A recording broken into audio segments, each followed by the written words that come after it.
¿Os acordáis de esta genial película?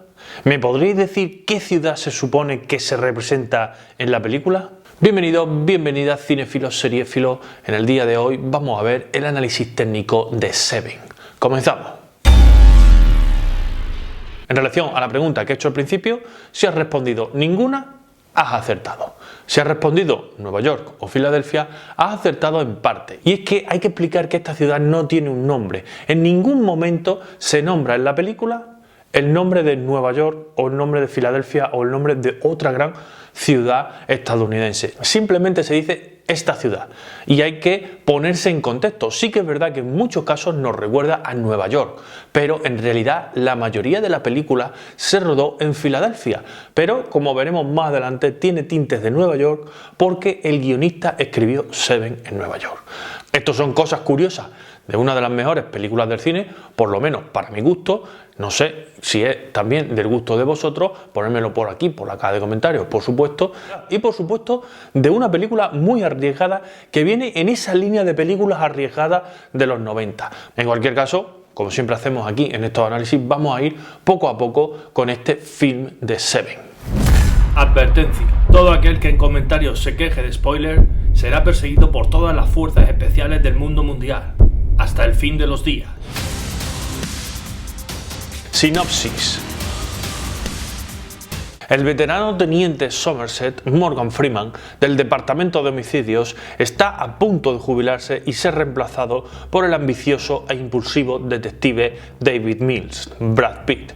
Ambos tendrán que colaborar en la resolución de una serie de asesinatos cometidos por un psicópata que toma como base la relación de los 7 pecados capitales: gula, pereza, soberbia, avaricia, envidia, lujuria e ira. Los cuerpos de las víctimas, sobre los que el asesino se ensaña de manera impulsiva, se convertirán para los policías en un enigma que les obligará a viajar al horror y la barbarie más absoluta. Hay que ponerse en la época, 1995. Estamos hablando de una serie de películas muy arriesgadas en las que Seven se incluía. Estábamos hablando de un cambio de paradigma hacia esas películas misteriosas, esas películas de intriga que nos daban un punto diferente, esas películas de ciencia ficción, ese punto de salto de también el CGI, por qué no decirlo, y aparece Seven, que no fue una película fácil de producir, pero realmente nos metía en una atmósfera muy tremenda, nos metía en una atmósfera muy misteriosa,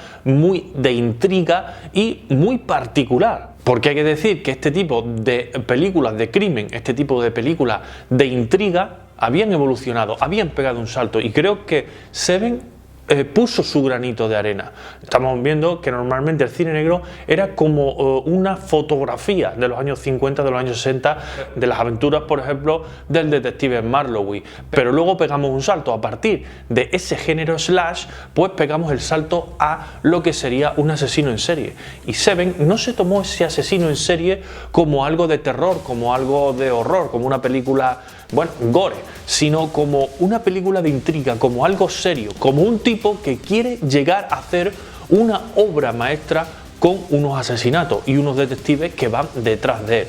Me parece una genialidad, magnífica, fantástica. O sea, Seven me parece una de las películas más buenas que he visto y en mi caso una de mis películas favoritas, porque no solo fue una película diferencial, sino que fue una de las primeras películas que a mí me fue metiendo más en el cine, más en ese mundo, más en esa atmósfera, más en querer escribir, en querer crear, en querer básicamente crear historias a partir, bueno, en este caso sería de forma cinematográfica, pero bueno, de forma fotográfica, de forma literaria, etcétera, etcétera. Comentarios técnicos. Creo que la mayoría coincidimos que es una obra maestra. El público, de hecho, la pone en un 8,3 y lo que es la crítica es que la avasalla, es magnífica. O sea, para la crítica esa película se deshacía en elogios, porque hay que decir que no fue una película fácil de producir. Tuvieron muchos problemas en la producción para mantener lo que sería el ritmo de producción, los actores, etcétera, etcétera. Pero sí, todos estamos de acuerdo que la película te imbuye completamente, te absorbe en esa atmósfera, y que esas carencias que tenían al principio de la producción las convirtieron en sus puntos fuertes, hasta el punto que creara ese salto diferencial con respecto a otras películas del género. Por supuesto podemos decir que el guión es una obra maestra, que el guión está muy bien construido, porque además nos va metiendo tanto en la piel de ese asesino como en la piel de esos policías que investigan, que van detrás de ese asesino, y cómo se crea un juego de némesis muy bestia dentro de la película y dentro de lo que sería esa investigación en la que los policías siempre van por detrás con respecto a lo que es ese asesino, que lo tiene todo calculado al milímetro. Este guión lo creó Andrew Kevin Walker en su estancia en Nueva York, y sus palabras fueron las siguientes: no me gustó mi estancia en Nueva York, pero es verdad que si no hubiese vivido allí probablemente no habría escrito Seven. Y es que realmente cuando Walker estuvo en Nueva York vivió esa atmósfera, esa opresión, ese momentum que realmente le llevó a escribir esta película. Imaginaros, nosotros vamos paseando por una de las calles de Nueva York y bueno, tenemos una experiencia desagradable dentro de lo que es la estancia de Nueva York, bueno, con vecinos en el edificio, ciudad ruidosa, ciudad digamos un poco desagradable para el que está viviendo, no en departamentos de lujo, etcétera, etcétera, ¿no? Y imaginamos de repente, uy, ¿y si un asesino en serie pone en orden todo lo que estamos viendo, todos los pecados, toda la ciudad del pecado que estamos viendo? En realidad la ciudad del pecado es Las Vegas, pero bueno, ya me entendéis lo que os quiero decir. Estamos viendo pues asesinatos, estamos viendo injusticia, estamos viendo un montón de cosas dentro de una de las mayores ciudades del mundo, o una de las ciudades más icónicas del mundo. Entonces imaginamos cómo poner orden allí, y este hombre imaginó un asesino que iba meticulosamente cometiendo sus crímenes para realizar finalmente su obra ante los ojos de Dios, en este caso, o dicho de otra manera, ante los ojos divinos, creando una obra para que fuera recordada como una divinidad. Desde luego es magnífico. Como de magnífica era la intro, que también, digamos, dio un salto cuantitativo. Nosotros realmente hasta la fecha pues podíamos ver imágenes de la película con los diferentes créditos, etcétera, etcétera. Pero esta entrada de créditos estaba hecha como si fuera una serie, estaba hecha, digamos, con los pasos que seguía el asesino, como, digamos, encuadernaba sus libros, cómo se quitaba las yemas de los dedos, cómo al final estaba planificando ese asesinato paso por paso. Es decir, una mente meticulosa ahí moviéndose en la sombra para crear toda esta obra macabra. Creo que también es para destacar. Y ahora vamos a entrar en la producción, vamos a entrar en esa difícil producción. El rodaje. En palabras de David Fincher, quería mostrar con ello una ciudad que fuese sucia, violenta, contaminada y a menudo deprimente. Visualmente y estilísticamente, esa fue la forma en que quisimos retratar este mundo, todo lo necesario para ser tan auténtica y cruda como fuese posible. Creamos un escenario que reflejaba la decadencia moral de sus habitantes. Todo se está cayendo a pedazos y nada está funcionando adecuadamente. En este caso tenían muy claro cómo rodar, tenían muy claro lo que querían expresar, y así lo hicieron. Realmente, como digo, cuando se referían a la ciudad no se referían a Nueva York, no se referían a Filadelfia, se referían al pecado global de una ciudad, de cómo esas ciudades te van expulsando, esas ciudades se pueden plantear a veces de manera muy hostil. En este caso consiguieron muy bien la atmósfera estaba perfectamente, pero a la hora de rodar tenían un problema: su presupuesto no era muy amplio y tenían que pagar los cachés de estos actores. ¿Qué hicieron con ellos? Pues aparte de pedir algunas ampliaciones de presupuesto por parte de Brad Pitt y Morgan Freeman, al meterse dentro de esa película, al querer hacer tanto esa película, dijeron que aplazarían sus cobros para poder crear realmente esa película, convenciendo también a Kevin Spacey para que realizara ese papel de malo. En este caso tenemos que ver también que sacaron ese rédito de que Kevin Spacey no estuviera tan a favor de obra de la película, para realizar lo que sería una de las maniobras más interesantes que yo creo que hicieron en el film, y es que el malo no se ve hasta el final de la película.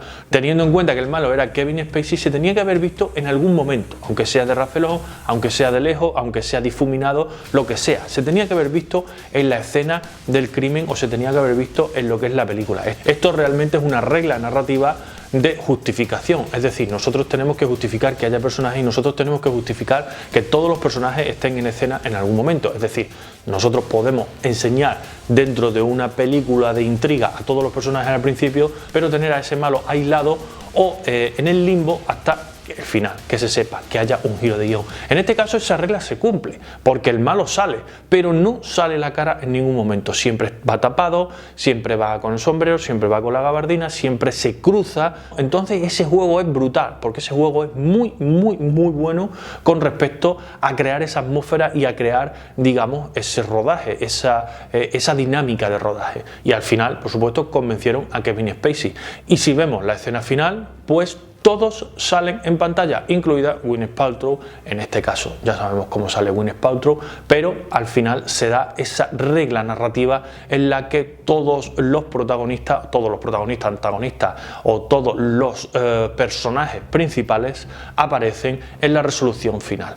Es brutal, tiene una base muy teatralizada, pero tiene un ritmo de película muy bestia. ¿Qué decir? Es que qué decir, cuando las cosas están bien hechas, pues están bien hechas, y cuando tienes problemas de una forma, lo solucionas y lo sacas de otra, y al final pues convierte esos problemas en virtud, pues lo que hizo Seven y bueno, otras películas también del estilo, y al final, bueno, pues tenemos los resultados de Seven. A destacar: trama única. Seven destaca entre los clásicos, principalmente debido a su trama única. A diferencia de los dramas criminales convencionales, esta película te lleva a una montaña rusa a través de las mentes oscuras y retorcidas de sus personajes. La intrincada red de 7 pecados capitales sirve como columna vertebral, teniendo una narrativa que te mantiene pegado a la pantalla de principio a fin. Actuaciones a otro nivel. Seven no se puede entender sin las actuaciones excepcionales de Brad Pitt y Morgan Freeman, a los que podemos incluir Kevin Spacey y Gwyneth Paltrow, y de cómo estos nos van metiendo en la atmósfera de la ciudad y la mente del asesino. Una película buena puede ser mejorada por unos buenos actores, y Seven cuenta con un conjunto que ofrece actuaciones poderosas, desde el detective experimentado y atormentado Somerset, interpretado por Morgan Freeman, hasta la interpretación cargada de emociones y rabia de Brad Pitt. Cada uno de ellos aporta su mejor actuación para crear una química única entre los protagonistas y aumentar así la intensidad, haciendo que los personajes fueran memorables mucho después del estreno de la película. Dirección magistral. En este punto tenemos que destacar la dirección de David Fincher, no solo por sacar la producción adelante, sino por darle ese toque tan excepcional que hace de Seven un clásico del cine y una película que todos recordamos con buen gusto. Detrás del objetivo de Seven está el visionario David Fincher. Su meticulosa atención al detalle y su estilo oscuro y atmosférico elevan esta película a un nivel completamente nuevo. La capacidad de Fincher para crear una sensación palpable de tensión y suspense no tiene precedente, lo que convierte a Seven en una clase magistral de narración cinematográfica. La fotografía de Seven, una fotografía espectacular, que sin duda potencia el diseño de producción, tanto para meternos en la atmósfera de la ciudad como para meternos en el mundo del asesino. El lenguaje visual de Seven es inquietantemente hermoso. La fotografía, dirigida por Darius Khondji, captura perfectamente la atmósfera sombría y cruda, tanto del asesino como de la ciudad, desde calles empapadas por la lluvia hasta escenas del crimen con poca luz. Cada fotograma contribuye al tono siniestro de la película, sumergiendo al público en un mundo que es a la vez escalofriante y cautivador. Y hasta aquí el vídeo de hoy. Sin duda podemos decir que Seven es una de las mejores películas de la historia. Una película arriesgada, una película oscura, una película de intriga, una película que tiene una fotografía espectacular y que realmente, bueno, nos apasiona incluso hasta día de hoy. Yo la recordé hace poco y desde luego no envejece mal, es fantástica. Por supuesto, tú puedes tener otra opinión, así que es turno para ti. ¿Qué te parece Seven? ¿Qué te parece este análisis técnico? ¿Qué te parece que tuvieran problemas con la producción? ¿Qué te parecen las interpretaciones fantásticas de los personajes? Bueno, ya sabéis, cualquier cosa aquí en la caja de comentarios. Como digo siempre, muchísimas gracias por llegar al final. Like si te gusta Seven, like si te ha gustado este vídeo. suscribiros, por supuesto, si no estáis suscritos, recordad todo sobre el cine, tanto detrás como delante de las cámaras, campanita para que os notifique todos los vídeos, redes sociales y nos vemos en los siguientes vídeos. ¡Chao!